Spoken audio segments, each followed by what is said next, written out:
Welcome to Being at Home with George.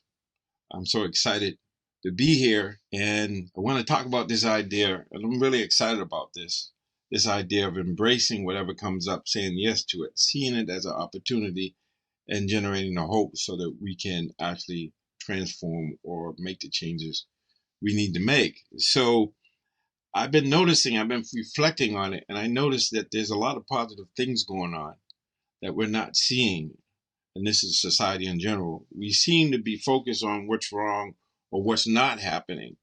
And I know this because I used to do the same thing.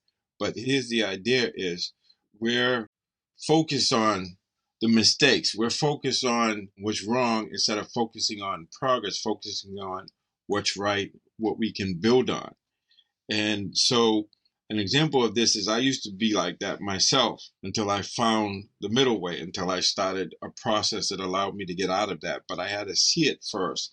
And that was, I'll give you an example. I was given a presentation and there were 10 people and 9 people thought it was really good. And then one person that thought it wasn't so good. And that's the person I focused on. I focused on that. And what I felt like a failure. I felt like I lacked confidence. And then I realized that no, this 9-1, that's amazing, that's brilliant. Yet I didn't feel brilliant. I felt like I was a failure. And I think that we do this. And for me, how did I get out of that? How did I change that? I changed that by going inside and playing what I call the inner game. But it's really understanding with what I learned from the Casey process. Edgar Casey is this idea of establishing spiritual ideal. In my case, is love. So that is a way to quicken or to get attuned or get aligned with that divine energy of love so that you have that vibration of love. And so attunement and application, and the application is applying it. But at the same time, I have a standard from which I can observe my experience and measure my progress because it's about progress, not perfection.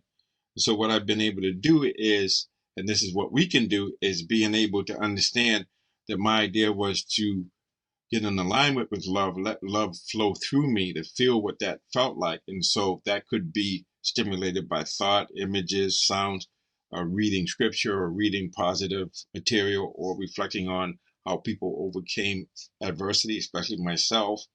But somehow just getting access to that love and then letting it flow through me and then vibrating it or generating it towards my loved ones, people, places, and things, everyone, from my family to neutral people to people that are difficult.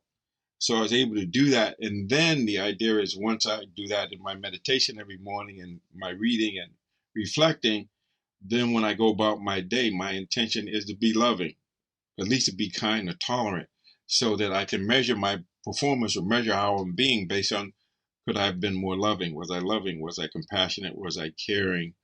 Was my heart open to the other person so that I could see their masterpiece or their spirit or their greatness inside of them?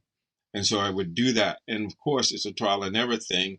And initially, it was really challenging. Now, because I've been doing it for decades, it's easy for me to access that love and let it flow through me and to be loving. So I do it automatically without having to think about it. And as a result of that, I see the little blessings and I understand that success is a progressive realization of a worthy ideal or goal. So it's progress, little by little.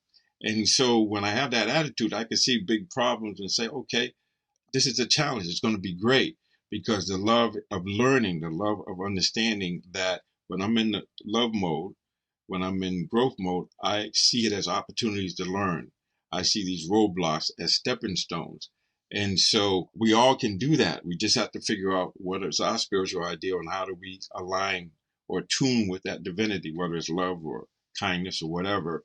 And at the same time, can we be kindness and love? Can we go out and have the application apply what we learn, especially at home? And that's probably the most difficult place to do it. But if we do that, then we can start to be able to see what's in front of us. My friend Jon Kabat-Zinn is fond of saying when we used to work in a medical center with people in a lot of distress, that is, as long as you're breathing, it's more right with you than what's wrong with you. And so I'm here to say we have masterpieces. We have access to that divine spark or that divinity.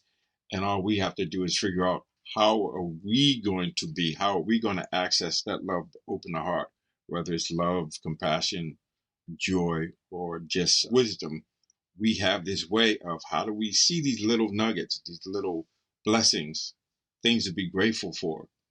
And actually the fact that we have grace and that we can access that just by being more loving or having a way of connecting with spirit, connecting with divinity.